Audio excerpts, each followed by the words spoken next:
But I did want to talk about this team, and obviously we know what you have in your starters. We know what you have, or not just in your starters, but in your stars, rather. Luka Doncic, Kyrie Irving.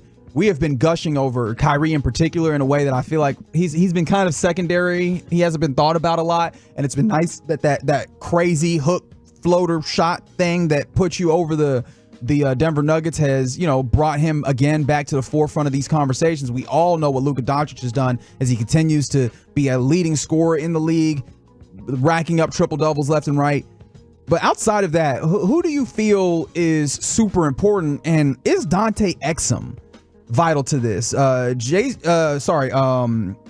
Fischer of Yahoo Sports wrote a fantastic feature about Dante Exum and how he returned to the NBA and found success. What's Jake got for us? With these, I mean, it's a full feature. I'm not going to be able to break it all the way down. Every word, Reggie, I want to hear from the Fisher. I don't think that's how that's going to go. But, he talks about how, he's been able to break out of the slump. And he said there wasn't a mechanical tweak when it came to his three-point shot. He said it's just comfortability, consistency, and confidence. That's one thing that I've tried to improve. But I think a lot of times when you're shooting, you miss one, you get kind of in your head a little bit, so on and so forth. And so I was reading this feature and I was thinking, is Dante Exum vital to these Dallas Mavericks? Because there was a point in time, and of course that point has fluctuated, but is still kind of here, where Tim Hardaway Jr. was having a real tough go, right?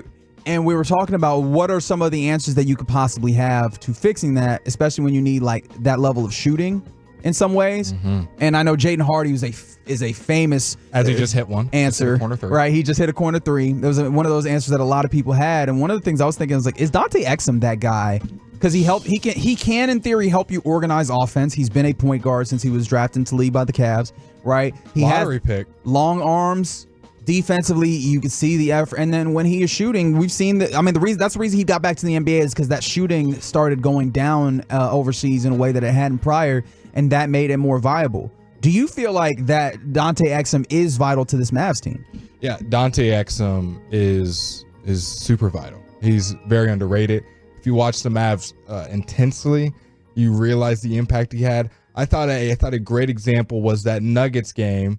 I believe it was it might have been the Spurs game when he was dribbling out they were trying to dribble out the clock and they were getting a little flustered in the backcourt, and he didn't get flustered. He took one or two steps, kind of retreated, had two guys come towards him, and then threw the ball down the court for a leak away dunk.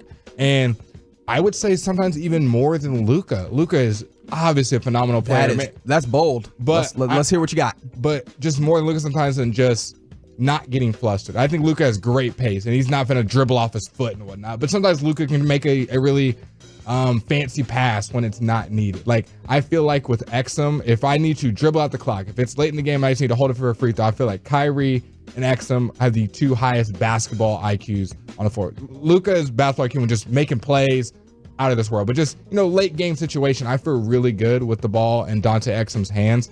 He knows when doesn't have it on to pass it up. He knows when he does have it on, when he's 3 for 3 to hit 4 for 4 and go 100% from the field the other night and hit his shot. So I think Dante Exum gives you that IQ factor that we know Jason Kidd and the Dallas Mavericks, as CA has talked about, they really value that in guys that are really smart basketball players, which is why I think you see Dante Exum getting so many minutes. And looking at cleaning the glass here, great site if you want to do a little bit of a deeper analytics view on basketball and kind of their Dante Exum on-off splits and kind of their where they rank percentile-wise. Mm-hmm. When it comes to points per 100 possessions, Dante Exum right now is at an 8.4 plus, which is in the 95th percentile.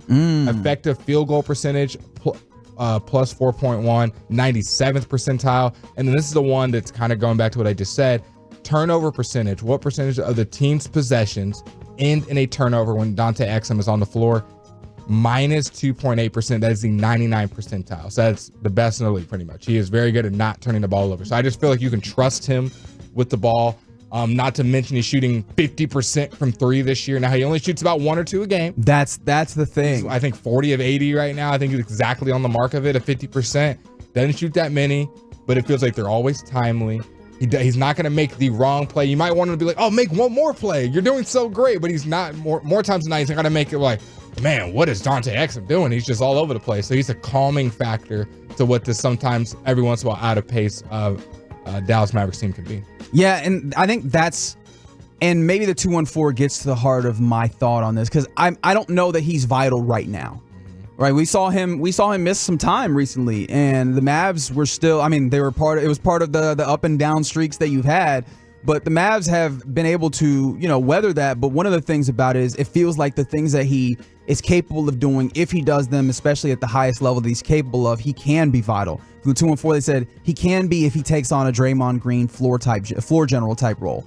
I'm not sure if he'll take on, especially that particular type where he's organizing everybody. I don't know that he's on the floor enough to be able to affect that. But one of the things that we talked about a lot last year, and I don't know, we talked a little bit about it earlier on this season, and we've kind of not talked about it a ton just because they haven't had a lot of this available to them, which is having a third ball handler. Yep. And there's a reason that Jason Kidd wanted to insert him in the starting lineup. Remember, right after he was going off, and he was like, hey, when Exum, I believe it was I think it was when Kyrie comes back or something, like Exum is still going to be in the starting lineup. Because Kyrie was hurt. Yeah. Exum got put in. And during that time when Kyrie was hurt, that was a lot of December. Yep. Exum shot 53% from three, and obviously his volume went up. He was shooting 3.5 3-pointers. And he was very solid. I think no one had any pushback. Everyone was like, yeah, keep him in the starting lineup. And I think that's where I'm talking about the idea of he can be, if you get him a little bit more volume on the shooting. I think that we've seen, and of course it's very small sample, I can't say that absolutely, but I think you can see he's capable of handling some of that and knocking down some of those shots. He's capable of being another guy that you trust to initiate offense and do things outside of just Luka and Kyrie, who you want to have the ball in their hands primarily, but it's always helpful to have another guy on the floor to be able to do some of those things. And then that, having that wing-sized player, even though he's a guard, really well. Having that middle, it seems like you've lacked in that middle-sized player. PJ Washington is a little bit bigger, but he slots in there. Derek Jones Jr. a little bit in there, but you're kind of missing in that mid-sized player. Quick guys, Josh Green and Exum are the first two guys that come to my mind. And Josh Green being out, when you have a really speedy guard or maybe even a physical guard, just a guard that's going to be a main ball handler for them and trying to set things up and trying to score, I'm throwing Dante Exum out there.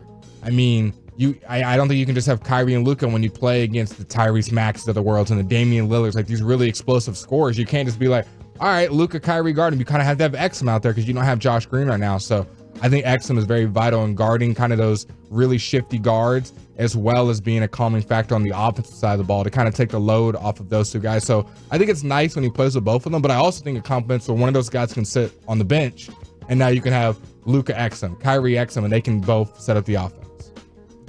I mean, it feels like for the last couple weeks of the season, last few weeks of the season, he's going to be important. Now, let me push this forward. Please. How important do you see Dante Exum in the postseason? Because one of the things we were talking about, I think yesterday, not even on air, is the idea the Mavs are they go pretty deep right now. Yep. Right? They usually play the 10 guys in their rotation, which is a deep rotation, and that doesn't include Jaden Hardy, who in this game is getting a little bit of burn, but typically doesn't, right? He's getting some burn because Josh Green, who is typically in that rotation, is not because of injury. Yeah. And so when that rotation inevitably shortens up a little bit, as it always does in the playoff, do you feel like Dante Exum will still be important to what you're doing? I think his minutes go up. Okay. I think his minutes goes up in the playoffs. He seems like a guy that Jason Kidd was very high on going into the season. Talk about it throughout the season. He's a veteran. He's a guy that is like not very like volatile. Like he's not going to throw 100 shots up. He doesn't have dumb turnovers. He doesn't really give you a reason to bench him other than you're like, I just don't want to play him right now. Like I want shooting out there. Or I want this or that. Like I think he's a guy that's going to be getting a lot of minutes. I think he will be. I could see him being the first or second guy off the bench every playoff game. Oh wow. Yeah. Whether it be like Lively and him, like I think Tim's minutes are going to continue to decrease. In my opinion, we're already seeing it starting to happen. I think Exum and whatever big is not starting will be the first two guys off the bench, and then it'll be like Josh Green and Tim, or Josh Green and Jones Jr. Whoever is not starting in that 3 spot. I'm not entirely disagreeing with you. It just feels like Jason Kidd has in some ways tied himself to Tim Hardaway Jr. And I mean, you can see the ways in which he's also been a little bit more concerted in making sure that isn't a ton of time. But Man, if he does, that would be really interesting. I want to see what it looks like. And did I say this? He could be important to what your Mavs do. The 2-4. Did we really just say Dante is more valuable than Luka? I think you said in some instances he's more important than Luka, and you were trying to make the mention of just like handling the ball in some of those big situations. He's not more valuable than Luka. It threw me. It bumped me for a second as well. In a vacuum, no. I am saying like late game situations. Luka is the best player in the world. He's a really good closer. That's not discussion. Really, really good closer. Dante Exum is just like going to make the right play 9 times out of 10. Feels like almost all the time. Whereas Luka might get a little excited and try to make an extra pass. I still trust Luka out there. It's like I want him on the bench. I don't know. It sounded Rodrigo. Get him off my team. Yeah, it sounded like he wanted Luka out of there during closing situations. I want all 3 guards out there. Yeah. Give me Daniel Gafford. Give me PJ. Give me the championship. So yeah, I found that to be interesting. Shout out to Jake Fischer, Yahoo Sports, who wrote a really interesting just kind of feature on Dante Exum, his return to the NBA. And in his return to the NBA, he's been impactful for your Mavs, at least in stretches. I wonder if he continues to be that as you get closer and closer to the postseason and once you get there. One thing we got to monitor as well is his minutes. Because Jason Kidd has even mentioned, like, I want to keep him under 25 minutes. And we saw those minutes ramp up when Kyrie was out. Then the injury happened. Now he's coming back. He's obviously trying to keep him under 25 minutes. But like how I want him, and I don't think I'm the only Mavs fan. It's like, oh, let's keep him out there. Like he's doing well, and you want his minutes to increase. And the playoffs are about to happen, and you're playing a tighter rotation. I wonder if he'll be able to keep with the workload that Jason Kidd wants. If it is over expectation of like, yeah, I want this guy out there a lot, or if it's just, hey, I just want you in spot minutes. Give Kyrie and Luka a break, and you're not really a huge rotational piece. It'll be something to monitor just with kind of that minutes restriction.